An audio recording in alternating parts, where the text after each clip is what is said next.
Welcome to KRR kitchen. இன்றைக்கி நம்ம கிச்சனில் என்ன ரெசிபி பார்க்க போகிறோம்னா நவராத்திரி ஸ்பெஷல் பிரசாத வகைகள் தான் பார்க்க போகிறோங்க. 9 நாள் நவராத்திரியில் ஒவ்வொரு நாளும் ஒவ்வொரு வகையான பிரசாதம் செஞ்சு அம்பாளுக்கு நெய்வேத்தியமாக வைத்து வழிபாடு செய்வாங்க. அந்த வகையில் வரக்கூடிய 9 வகையான பிரசாதத்தையும் நம்ம ஒவ்வொன்றா இன்றைக்கி நம்ம இந்த வீடியோவில் பார்க்க போகிறோம். இந்த 9 வகையான பிரசாதமும் ஒவ்வொன்றும் தெளிவான விளக்கத்தோட டிப்ஸோடு ஷேர் பண்ணியிருக்கேன். இந்த ரெசிபிஸ் பார்க்குறதுக்கு முன்னாடி நம்ம சேனலை இப்போ தான் ஃபஸ்ட் டைம் பார்க்குறீங்கன்னா சப்ஸ்கிரைப் பண்ணி வச்சுக்கோங்க. கூடவே பெல் சிம்பல் ப்ரெஸ் பண்ணி ஆளுங்கிற ஆப்ஷனையும் ப்ரெஸ் பண்ணி வச்சுக்கோங்க. அப்போ தான் நான் போடுற வீடியோஸ் எல்லாம் உங்களுக்கு தொடர்ந்து நோட்டிஃபிகேஷனில் ஒன்றுக்கொன்னே கிடச்சிக்கிட்டு இருக்கும். இப்போ வாங்க இந்த பிரசாத ரெசிபி எல்லாத்தையும் ஒவ்வொன்றா எப்படி செய்கிறதுன்னு பார்த்துடலாம்.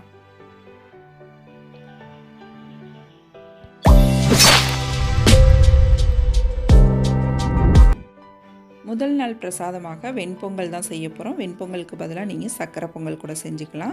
இப்போ வெண்பொங்கல் செய்யறதுக்கு 1 டம்ளர் பச்சரிசி, 1 டம்ளர் பாசிப்பருப்பு எடுத்திருக்கேன். 2 சமமான அளவு தான் எடுத்துக்கணும். ரெண்டுத்தையும் நல்லா 2 தடவை கழுவி எடுத்துகிட்டு வந்திருக்கேன். இதில் இப்போ ஒரு 6 டம்ளர் அளவுக்கு தண்ணி வச்சுக்கிறேன். 1 டம்ளர் பருப்பு 1 டம்ளர் அரிசிக்கு 6 டம்ளர் தண்ணி சேர்த்திங்க அப்படின்னாக்கா கரெக்டான அளவாக இருக்கும். இப்போ 6 டம்ளர் தண்ணி சேர்த்ததுக்கு அப்புறம் இதில் தேவையான அளவு உப்பு சேர்த்துக்குவோம். ஒரு 1/2 டேபிள் ஸ்பூன் அளவுக்கு உப்பு சேர்த்திங்கன்னா சரியாக இருக்கும். 1/2 டீஸ்பூன் மிளகு, 1/2 டீஸ்பூன் ஜீரகம், 1 டீஸ்பூன் நெய் சேர்த்துக்குங்க. இப்போ எல்லாத்தையும் நல்லா ஒன்று கலந்து விட்டு குக்கர் மூடி போட்டு ஒரு 4 விசில் வச்சு வேக வச்சு எடுத்துக்குவோம். 4 விசில் வச்சா போதும், நல்லா சாதம் குழைய வெந்து வந்துடும். இப்போ சாதத்தை வேக வச்சு எடுத்துக்குவோம். இப்போ சாதம் நல்லா வெந்து வந்துடுச்சு. நம்ம பொங்கல் தாளிச்சுறதுக்கு முன்னாடி சாதத்தை ஒரு தடவை நல்லா ஒரு கரண்டி வச்சு மசிச்சு விட்டுருங்க. ஒத்தாப்பில் நல்லா இது போல் மசிச்சு எடுத்துக்கணும். இப்போ பொங்கல் தாளிக்கிறதுக்கு அடுப்பில் ஒரு தாளிப்பு பேன் வச்சுருக்கேன். அதில் ஒரு 3 டேபிள் ஸ்பூன் அளவுக்கு நெய் சேர்த்துக்குங்க.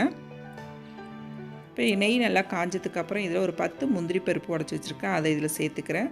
இது கூடவே 1/2 டீஸ்பூன் மிளகு, 1/2 டீஸ்பூன் ஜீரகம் நல்லா எல்லாம் பொரிஞ்சு செவந்து வரட்டும். செவந்து வந்ததுக்கப்புறம் இதில் ஒரு கொத்து கருவேப்பிலை சேர்த்துக்குங்க. கொஞ்சமாக பெருங்காயத்தூள், 1 டேபிள் ஸ்பூன் அளவுக்கு பொடிசாக நறுக்கின இஞ்சி, ஒரே ஒரு பச்சை மிளகாய் அதையும் நல்லா பொடிசாக நறுக்கிட்டு சேர்த்து நல்லா வதக்கிட்டு பொங்கல் கூட சேர்த்து கலந்துக்குங்க. இது கூடவே இன்னும் கொஞ்சம் நெய் பிடிக்கும் அப்படின்னாக்கா இன்னும் ஒரு 2 டீஸ்பூன் அளவு நெய் கூட சேர்த்துக்கலாம்.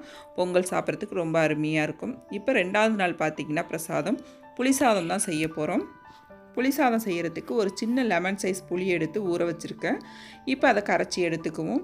இப்போ புளி சாதம் செய்கிறதுக்கு முன்னாடி நம்ம அதுக்கு ஒரு பவுடர் ரெடி பண்ணிப்போம். அதுக்கு பார்த்திங்கன்னா 1 டேபிள் ஸ்பூன் அளவுக்கு உளுந்து, 1 டேபிள் ஸ்பூன் கடலைப்பருப்பு, 2 டீஸ்பூன் மல்லி, 1/2 டீஸ்பூன் வெந்தயம், 1/2 டீஸ்பூன் மிளகு, 1/2 டீஸ்பூன் எள்ளு சேர்த்துக்குங்க. ஒரு 4 வரமிளகாய், ஒரு கொத்து கருவேப்பிலை எல்லாத்தையும் சேர்த்து நல்லா ட்ரை ரோஸ்ட் பண்ணி எடுத்துக்குவோம். இதை ஒரு பிளேட்டுக்கு மாற்றி வச்சுக்குவோம். ஆறுனதுக்கப்புறம் அரைச்சி எடுத்துக்குவோம். இப்போ கடாயில் நல்லெண்ணெய் ஒரு 3 டேபிள் ஸ்பூன் அளவுக்கு சேர்த்துக்குங்க. இப்போ எண்ணெய் நல்லா காஞ்சதுக்கப்புறம் இதில் ஒரு 2 டீஸ்பூன் கடலைப்பருப்பு, 1 டீஸ்பூன் அளவுக்கு உளுந்து சேர்த்துக்குங்க. 1 டீஸ்பூன் கடுகு சேர்த்துக்குங்க. இப்போ நல்லா எல்லாம் பொரிஞ்சு செவந்து வரட்டும். ஒரு 1/4 கப் அளவுக்கு வேர்க்கடலையும் இது கூடவே சேர்த்துக்குவோம். நல்லா எல்லாத்தையும் ஒத்தாப்பில் கலந்து எடுத்துக்குங்க. நல்லா பொரிஞ்சதுக்கு அப்புறம் இதில் ஒரு கொத்து கருவேப்பிலை, சின்ன சின்னதாக உடச்ச ஒரு 5 வரமிளகாய், கொஞ்சமாக பெருங்காயத்தூள் எல்லாம் சேர்த்து நல்லா கலந்து விடுங்க. இது கூடவே ஒரு 1/2 டீஸ்பூன் மஞ்சள் தூளும் சேர்த்து கலந்து விட்டுக்குங்க. இப்போ எல்லாம் நல்லா பொரிஞ்சு செவந்ததுக்கப்புறம் நம்ம கரைச்சி வச்சுருக்க புளி தண்ணியை இதில் சேர்த்துக்குவோம். புளி தண்ணி சேர்த்து நல்லா கொதிக்க விடணும். நல்லா கொதித்து திக்காகி வரட்டும் புளித்தண்ணி. இப்போ ஒரு பாதி அளவு நல்லா திக்காகி வந்துட்டு இப்போ இந்த புளித்தண்ணிக்கு தேவையான அளவு உப்பு மட்டும் சேர்த்துக்குங்க. ஒரு 1/2 டேபிள் ஸ்பூன் அளவுக்கு இதிலே நம்ம பொடிச்சு வச்சுருக்க அந்த பவுடரையும் சேர்த்துக்கும். வறுத்து அரைச்ச பவுடரையும் இது கூட சேர்த்த உடனே பார்த்திங்கன்னா கொஞ்சம் நல்லா திக்காகி வரும். ஒரு 3 நிமிஷம் கொதிக்க வச்சிங்கன்னா போதும், நல்லா திக்காகி எண்ணெய் பிரிஞ்சு வந்துடும். இப்போ நம்மளோட புளிக்காய்ச்சல் ரெடி ஆகிடுச்சு. அதை ஆற வச்சு எடுத்துக்குவோம். சாதமும் பார்த்திங்கன்னா நல்லா வடித்து ஆற வச்சு வச்சுருக்கேன். சாதம் இந்த அளவுக்கு நல்லா உதிரி உதிரியாக இருக்கணும். இப்போ இந்த சாதத்துக்கு தேவையான அளவு உப்பு சேர்த்துக்குவோம். ஏற்கனவே நம்ம புளிசாருக்கு தேவையானது சேர்த்துருக்கோம். தனித்தனியாக சேர்க்கும் போது பார்த்திங்கன்னா நமக்கு சரியான அளவாக இருக்கும் உப்பு. இப்போ இதிலே ஒரு 2 டீஸ்பூன் அளவுக்கு நல்லெண்ணெயும் சேர்த்து நல்லா ஒத்தாப்பில் ஒரு தடவை ஒன்று கலந்து விட்டுக்குங்க. இப்போ சாதத்தை கலந்து எடுத்ததுக்கப்புறம் நம்ம காய்ச்சி வச்சுருக்க புளிச்சாறை கொஞ்சம் கொஞ்சமாக சேர்த்து கலந்து எடுத்துக்குங்க. எந்த அளவுக்கு தேவையோ அந்த அளவுக்கு கலந்து எடுத்துக்குங்க. நம்ம இன்றைக்கி செஞ்ச புளிக்காய்ச்சல் பார்த்திங்கன்னா ஒரு 1/2 கிலோ சாதம் வரைக்கும் செய்யலாம். நான் இன்றைக்கி கம்மியான அளவு தான் செஞ்சுருக்கேன். கடைசியாக கொஞ்சம் ஃப்ரெஷ்ஷான கருவேப்பிலை சேர்த்து கலந்து விட்டுக்குங்க. அவ்வளோதான், நம்மளோட 2ஆம் நாள் பிரசாதமான புளியோதரை ரொம்ப சூப்பராக அருமையாக ரெடி ஆகிடுச்சுங்க.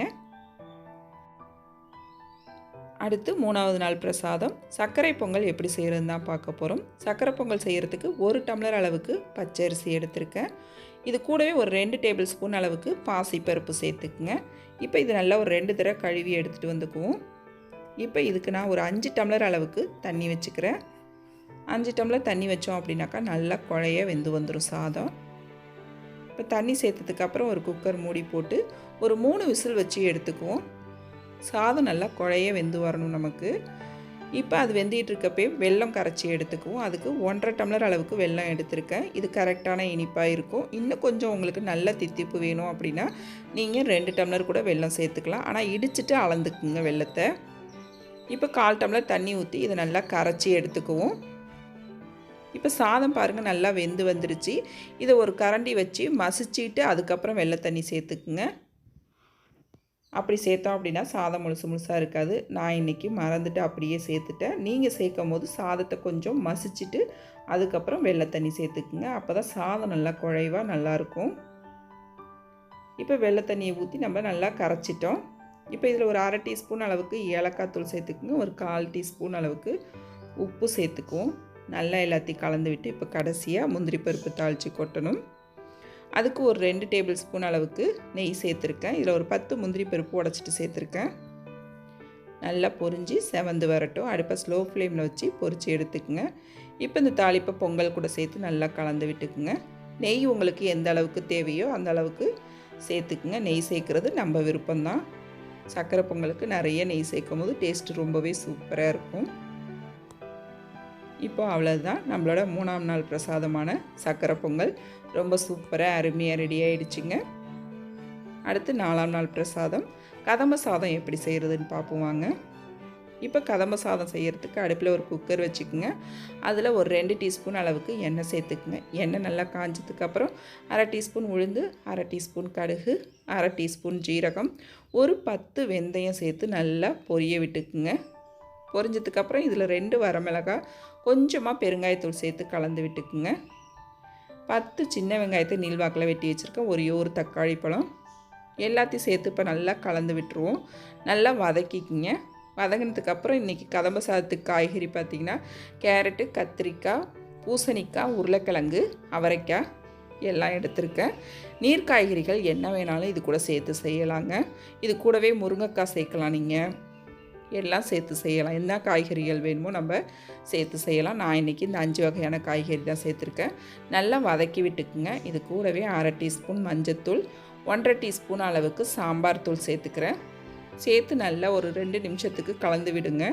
கலந்து விட்டுட்டு இதை ஒரு மூடி போட்டு ஒரு 5 நிமிஷத்துக்கு அப்படியே அடுப்பை சிம்மில் வச்சு வேக வச்சுக்குங்க. தண்ணிலாம் எதுவும் சேர்க்க வேணாம். அந்த எண்ணெயிலே வதங்கி வரட்டும். நல்லா ஒரு 5 நிமிஷம் கழித்து பார்த்தோம் அப்படின்னாக்கா நல்லா காய்கறி முக்கால்வாசி வதங்கி வந்திருக்கும். இப்போ இந்த ஸ்டேஜில் நம்ம தண்ணி சேர்த்துக்குவோம்.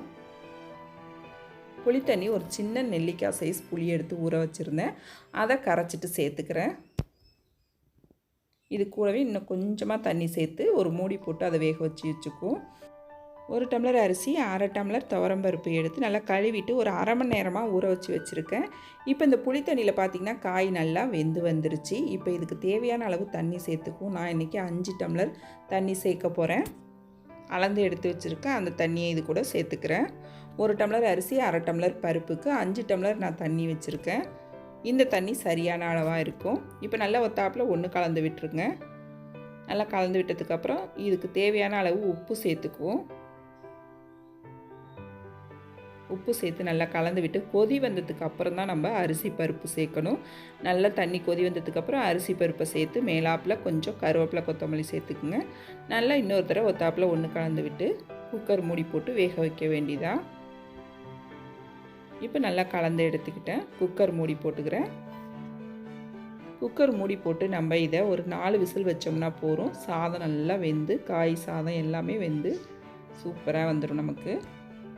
இப்போ பாருங்கள், சாதம் பருப்பு எல்லாமே நல்லா வெந்து வந்திருக்கு பாருங்கள். நல்லா இது போல் ஒரு தடவை ஒத்தாப்பில் கலந்து விட்டுக்குங்க. கலந்து விட்டதுக்கப்புறம் இதில் 1 டீஸ்பூன் அளவு நெய் சேர்த்துக்குங்க. கடைசியாக அந்த நெய் சேர்க்குறது நல்ல வாசனையாகவும் டேஸ்ட்டாகவும் இருக்கும் சாம்பார் சாதம். இன்னும் கொஞ்சம் கொத்தமல்லியும் சேர்த்துக்கிறேன். இப்போ எல்லாத்தையும் கலந்து இறக்கணும்னா நம்மளோட கதம்ப சாதம் ரொம்ப சூப்பராக அருமையாக ரெடி ஆகிடுச்சிங்க. அடுத்து 5ஆம் நாள் பிரசாதமாக தயிர் சாதம் எப்படி செய்கிறதுன்னு தான் பார்க்க போகிறோம். தயிர் சாதம் செய்கிறதுக்கு சாதம் வடித்து எடுத்து வச்சுருக்கேன். பச்சரிசி சாதம் தான் வடித்து வச்சுருக்கேன். இதில் 1 டேபிள் ஸ்பூன் அளவுக்கு வெண்ணெய் சேர்த்துக்குங்க. வெண்ணெய் சேர்த்து நல்லா வெண்ணெயும் இந்த சாதமும் ஒன்று சேர்கிற அளவுக்கு நல்லா சாதத்தை குழைய மசிச்சு விட்டுக்குங்க. மசிச்சுட்டு அதுக்கப்புறம் செஞ்சோம் அப்படின்னா தயிர் சாதம் ரொம்ப அருமையாக இருக்கும். இப்போ 1/2 டம்ளர் தயிர், 1/2 டம்ளர் பால் சேர்த்துக்கிறேன். நல்லா இதை ஒரு தடவை ஒன்று கலந்து விட்டுக்குவோம். இதுக்கு தேவையான அளவு உப்பும் சேர்த்து நல்லா எல்லாத்தையும் ஒத்தாப்பில் கலந்து எடுத்துக்குவோம். தேவைன்னா இன்னும் கொஞ்சம் பால் கூட சேர்த்துக்கலாம். நல்லா இந்த அளவுக்கு கலந்து எடுத்துக்குங்க. தயிர் கொஞ்சமாகவும் பால் அதிகமாகவும் சேர்த்து செய்யும் போது டேஸ்ட்டு ரொம்பவே சூப்பராக இருக்கும். இப்போ இதுக்கு கடுகு உளுந்து தாளிச்சிருவோம். அதுக்கு அடுப்பில் பேன் வச்சுருக்கேன். 1 டீஸ்பூன் கடுகு உளுந்து தாளிச்சிருக்கேன். நல்லா பொரிஞ்சு செவந்ததுக்கப்புறம் கொஞ்சமாக பெருங்காயத்தூள், ஒரே ஒரு வரமிளகாய் சேர்த்து நல்லா பொரிய விட்டுக்குங்க. ஒரு கொத்து கருவேப்பிலையும் அடுப்பை ஆஃப் பண்ணிவிட்டு சேர்த்துக்குங்க. இப்போ இந்த தாளிப்பை தயிர் சாதத்து கூட சேர்த்துக்குவோம். இதில் பார்த்திங்கன்னா கொஞ்சமாக இஞ்சி, ஒரே ஒரு பச்சை மிளகாய் நறுக்கி வச்சுருக்கேன், அதையும் சேர்த்துக்கிறேன்.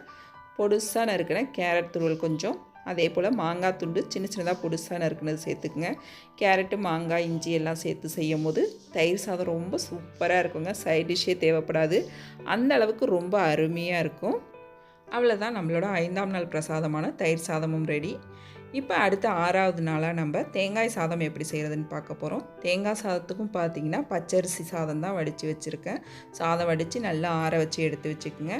இப்போ இந்த தேங்காய் சாதம் செய்கிறதுக்கு அடுப்பில் 2 டேபிள் ஸ்பூன் அளவுக்கு தேங்காய் எண்ணெய் சேர்த்துக்குங்க. 2 டீஸ்பூன் உளுந்து, 2 டீஸ்பூன் கடலைப்பருப்பு, 1/2 டீஸ்பூன் கடுகு சேர்த்து நல்லா பொரிஞ்சு செவந்ததுக்கப்புறம் 2 வரமிளகாய், ஒரே ஒரு பச்சை மிளகாய், 1/4 கப்பு வேர்க்கடலை சேர்த்து நல்லா எல்லாத்தையும் பொரிய விட்டு செவக்க வச்சுக்கோங்க. ஒரு கொத்து கருவேப்பிலை சேர்த்துக்குங்க. எந்த டம்ளரில் அரிசி எடுத்திங்களோ அதே டம்ளரில் தேங்காயை நல்லா அமுக்கி அளந்து எடுத்துக்குங்க. சரிசமமாக தேங்காய் துருவல் சேர்க்கும்போது தேங்காய் சாதம் ரொம்ப சூப்பராக அருமையாக இருக்கும். நல்லா ஒரு 2 செகண்ட் வதக்கி விட்டு அடுப்பை ஆஃப் பண்ணதுக்கு அப்புறம் சாதத்துக்கு தேவையான அளவு உப்பு 2 சேர்த்து நல்லா ஒத்தாப்பில் கலந்து எடுத்துக்குங்க. அவ்வளோதான், நம்மளோட 6ஆவது நாள் பிரசாதம் ரெடி ஆகிடுச்சு, தேங்காய் சாதம். இப்போ அடுத்து 7ஆவது நாள் பிரசாதமாக லெமன் சாதம் எப்படி செய்கிறதுன்னு பார்ப்போம். அதுக்கும் பார்த்தீங்கன்னா சாதம் வடித்து ஆற வச்சு எடுத்து வச்சுருக்கேன். இப்போ சாதம் தாளித்து விட்டுருவோம். அதுக்கு அடுப்பில் கடாயை வச்சு ஒரு 2 டீஸ்பூன் அளவுக்கு எண்ணெய் சேர்த்துக்குங்க. இது எண்ணெய் காஞ்சதுக்கப்புறம் 1 டீஸ்பூன் உளுந்து, 2 டீஸ்பூன் கடலைப்பருப்பு சேர்த்து ஒரு கொஞ்சமாக வேர்க்கடலை சேர்த்துக்குங்க தேவையான அளவு. 1 டீஸ்பூன் கடுகு சேர்த்து நல்லா எல்லாத்தையும் பொரிய விட்டு செவர விட்டுக்குங்க. நல்லா எல்லாம் பொரிஞ்சு செவந்ததுக்கப்புறம் இதில் ஒரு 2 வரமிளகாய், ஒரே ஒரு பச்சை மிளகாய் சேர்த்துக்குங்க. கொஞ்சம் கருவேப்பிலை, கொஞ்சம் பெருங்காயத்தூள் சேர்த்து நல்லா எல்லாத்தையும் ஒரு தடவை ஒத்தாப்பில் கலந்து விட்டுக்குங்க. நல்லா எல்லாம் கலந்து விட்டதுக்கப்புறம் இதில் ஒரு 1/2 டீஸ்பூன் அளவுக்கு மஞ்சள் தூளும் சேர்த்துக்குங்க.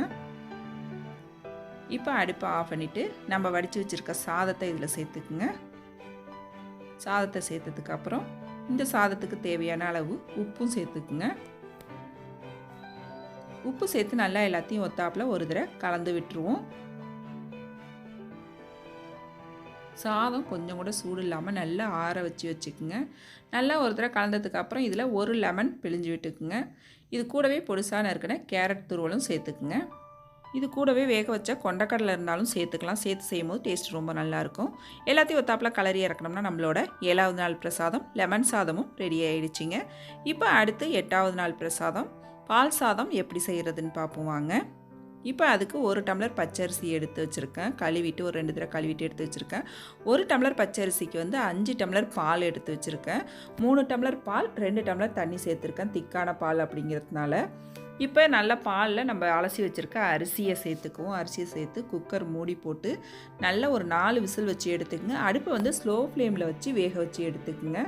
எடுத்ததுக்கப்புறம் சாதம் நல்லா வெந்துருச்சு பாருங்கள். வெந்ததுக்கப்புறம் ஒரு தடவை நல்லா மசிச்சு விட்டுக்குங்க. அந்த சாதத்தை மசிச்சு விட்டுட்டு இதில் 1 டம்ளர் அளவு, எந்த அளவு அரிசி எடுக்கிறீங்களோ அதே அளவு சின்ன கல்கண்டு சேர்த்துக்குங்க. இந்த கல்கண்டுக்கு பதிலாக நீங்கள் சீனி கூட சேர்த்துக்கலாம், நம்ம விருப்பம்தான். நல்லா கல்கண்டு கரையிட்டும். கரைஞ்சதுக்கப்புறம் இதில் நம்ம முந்திரி திராட்சை தாளித்து கொட்டணும். அதுக்கு ஒரு 3 டேபிள் ஸ்பூன் நெய் வச்சுருக்கேன். அதில் ஒரு 10 முந்திரி பருப்பு, ஒரு 10 திராட்சை சேர்த்து நல்லா பொரிய விட்டுக்கிறேன். நல்லா இந்த அளவு பொரிஞ்சதுக்கப்புறம் சாதத்து கூட சேர்த்து நல்லா கலந்து விட்டுருவோம். இதிலே ஒரு 1/2 டீஸ்பூன் ஏலக்காய் தூள், ஒரு பிஞ்சு ரொம்ப கொஞ்சமாக பச்சை கற்பூரம் சேர்த்துக்குங்க. பச்சை கற்பூரம் சேர்க்கும் போது அந்த ஒரிஜினல் டேஸ்ட் கிடைக்கும் நமக்கு பால் சாதத்தில். இப்போ இந்த சாதத்தை ஒரு பாத்திரத்துக்கு மாற்றி இன்னொரு 1 டீஸ்பூன் அளவுக்கு நெய் சேர்த்து கலந்து எடுத்துக்க வேண்டியதா. இப்போ நம்மளோட 8வது நாள் பிரசாதம் பால் சாதம் ரொம்ப சூப்பராக ரெடி ஆகிடுச்சு. இப்போ 9வது நாள் பிரசாதம் அக்கார வடிசல் எப்படி செய்கிறதுன்னு பார்ப்போம். அதுக்கு அடுப்பில் ஒரு குக்கர் வச்சுக்கோங்க. ஒரு 2 டீஸ்பூன் அளவுக்கு நெய் சேர்த்துக்குங்க. இதில் ஒரு 1/2 டம்ளர் பச்சரிசி, 1/2 டம்ளர் பாசிப்பருப்பு சேர்த்துக்குங்க. இப்போ ரெண்டுத்தையும் நல்லா வறுத்து விட்டுக்குங்க. இது வந்து நிறமெல்லாம் மாற வேணாம், லைட்டாக சூடாகிற வரைக்கும் இருந்தால் போதும். வறுப்படும் போது லைட்டாக ஒரு வாசனை வரும், அது வரைக்கும் நம்ம வறுத்து எடுத்துக்கிட்டோம்னா போதும். ரொம்ப நாளை செவர விட்டுற வேண்டியில. இப்போ லைட்டாக இது வறுப்பட்டு சூடு ஏறிடுச்சு. இப்போ இந்த சாதம் பாலில் தான் வேக வச்சு எடுக்கணும். அதுக்கு நான் இந்த டம்ளரால் 1 டம்ளர் அரிசியும் பருப்பும் சேர்த்து எடுத்துருக்கேன். இதில் 5 டம்ளர் பால் அளந்து எடுத்துக்கிறேன். இந்த சாதம் முழுக்க நம்ம பாலில் தான் வேக வச்சு எடுக்கணும். அப்போ தான் அந்த டேஸ்ட்டு நல்லாயிருக்கும். அதுக்கு நான் 5 டம்ளர் பால் எடுத்து வச்சுருக்கேன். நல்லா பால் சேர்த்ததுக்கப்புறம் நல்லா கலந்து விட்டு குக்கர் மூடி போட்டு ஒரு 4 விசில் வச்சு எடுத்துக்குவோம். இதையும் பார்த்திங்கன்னா அடுப்பை ஸ்லோ ஃப்ளேமில் வச்சு தான் நம்ம வேக வச்சு எடுக்கணும். இப்போ சாதம் நல்லா வெந்து வரட்டும், அதுக்கப்புறம் பார்ப்போம். இப்போ பாருங்கள், சாதம் நல்லாவே வெந்து வந்துருச்சு. இப்போ இதை நல்லா ஒரு தடவை மசிச்சு விட்டுக்குங்க. சாதத்தை நல்லா கொலைய மசிச்சு விட்டுருவோம். இப்போ இன்றைக்கி நான் இதுக்கு வந்து நாட்டு சர்க்கரை சேர்க்க போகிறேன். நீங்கள் வெல்லம் சேர்க்குறதா இருந்தாக்கா வெல்லத்தை கரைச்சிட்டு வடிகட்டி சேர்த்துக்குங்க. இது சுத்தமான நாட்டு சர்க்கரை அப்படிங்கிறதுனால நான் அப்படியே சேர்த்துக்கிறேன். ஒரு 1.25 டம்ளர் அளவுக்கு சேர்த்துருக்கேன். வெல்லம் அப்படின்னாக்கா 1.5 டம்ளர் சேர்த்துக்குங்க கரைச்சிட்டு. இதுலேயும் ஒரு பிஞ்ச் அளவுக்கு பச்சை கற்பூரம், ஒரு 1/2 டீஸ்பூன் அளவுக்கு ஏலக்காய் தூள், ஒரு பிஞ்ச் அளவுக்கு உப்பு சேர்த்துக்குங்க. எல்லாத்தையும் சேர்த்து நல்லா கலந்து விட்டுருங்க. ஒத்தாப்பில் வெல்லம் நல்லா கரைஞ்சி வரட்டும். இப்போ நல்லா கலந்து விட்டு வந்ததுக்கப்புறம் கடைசியாக இதில் முந்திரி பருப்பு தாளித்து கொட்டணும். அதுக்கு நான் இன்றைக்கி ஒரு 3 டேபிள் ஸ்பூன் அளவுக்கு நெய் வச்சுருக்கேன். இதுக்கு நெய் பார்த்திங்கன்னா நீங்கள் ஒரு 1/2 டம்ளர் அளவுக்கிட்ட நெய் ஊற்றணும். அப்போ தான் அந்த டேஸ்ட் ரொம்ப நல்லாயிருக்கும். நான் ஆனால் இன்றைக்கி ஒரு 3 டேபிள் ஸ்பூன் தான் சேர்த்துருக்கேன். நெய் நிறையா சேர்த்தா தான் இந்த ரெசிபி நல்லாயிருக்கும். உங்களுக்கு தேவைன்னா நிறைய சேர்த்து செய்யுங்க, ஒரிஜினல் டேஸ்ட் உங்களுக்கு அப்படியே கிடைக்கும். நான் இன்றைக்கி ஒரு 3 டேபிள் ஸ்பூன் சேர்த்து அதில் முந்திரி திராட்சையை வறுத்துட்டு கொட்டியிருக்கேன். அவ்வளோதான், நம்மளோட 9வது நாள் பிரசாதம் அக்கார அடிசலும் ரெடி ஆகிடுச்சுங்க. இன்றைக்கி 9 வகையான பிரசாதம் எப்படி செய்கிறதுன்னு நம்ம ஒவ்வொன்றா பார்த்தாச்சு. எல்லா ரெசிபியுமே தெளிவான விளக்கத்தோடு கொடுத்துருக்கேன். நீங்களும் இந்த பிரசாத வகைகளை ஒவ்வொரு நாளும் ஒவ்வொன்றா செஞ்சு அம்பாளை வழிபாடு செய்யுங்க. அம்பாளோட அருள் நமக்கு கண்டிப்பாக கிடைக்கும்.